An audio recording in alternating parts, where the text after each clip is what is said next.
నిర్మల్ ప్రజా సంఘాల కార్యాలయంలో వ్యవసాయ కార్మిక సంఘం కార్యకర్తల సమావేశం నిర్వహించడం జరిగింది. ఈ సమావేశంలో వ్యవసాయ కార్మిక సంఘం జిల్లా ప్రధాన కార్యదర్శి దుర్గం నూతన్ కుమార్, జిల్లా అధ్యక్షులు డాకూర్ తిరుపతి, జిల్లా కమిటీ సభ్యులు బార్కుంట గంగారం, చందుల సాయి కిరణ్, జాదవ్ రమేష్, రైతు సంఘం జిల్లా కార్యదర్శి నాగల్లి నర్సయ్య పాల్గొన్నారు.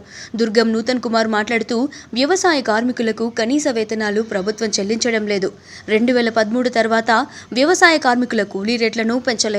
వ్యవసాయ కార్మికులకు సమగ్ర చట్టం చేయాలని, కనీస వేతనం రోజు కూలీ 600 రూపాయలు చెల్లించాలని డిమాండ్ చేయడం జరిగింది. గ్రామాలలో వ్యవసాయ కూలీలతో సమావేశాలు నిర్వహించి కూలీ రేట్ల పెంపుదల కొరకు గ్రామాలలో పోరాటాలు నిర్వహించాలని పిలుపునివ్వడం జరిగింది. వ్యవసాయ పాలేరుల జీతాలు పెంచాలని ఈ సమావేశంలో నిర్వహించడం జరిగింది. ఈరోజు తెలంగాణ వ్యవసాయ కార్మిక సంఘం కార్యకర్తల సమావేశం నిర్మల్ జిల్లా కేంద్రంలో కార్యాలయంలో నిర్వహించడం జరిగింది.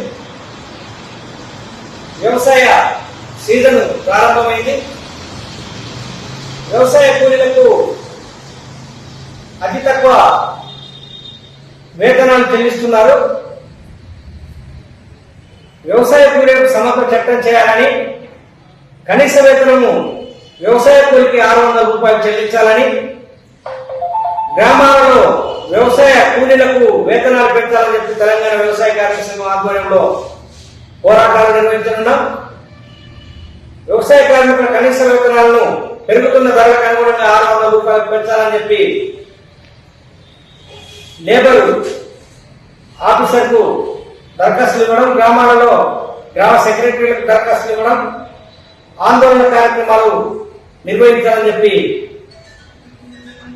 ఈ సమావేశంలో నిర్వహించడం జరిగింది.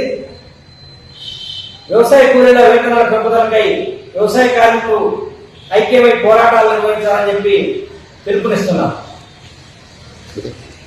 సో ఈ వీడియో కనుక మీకు నచ్చినట్లయితే లైక్ చేయండి, షేర్ చేయండి, మా ఛానల్ని సబ్స్క్రైబ్ చేసుకోండి.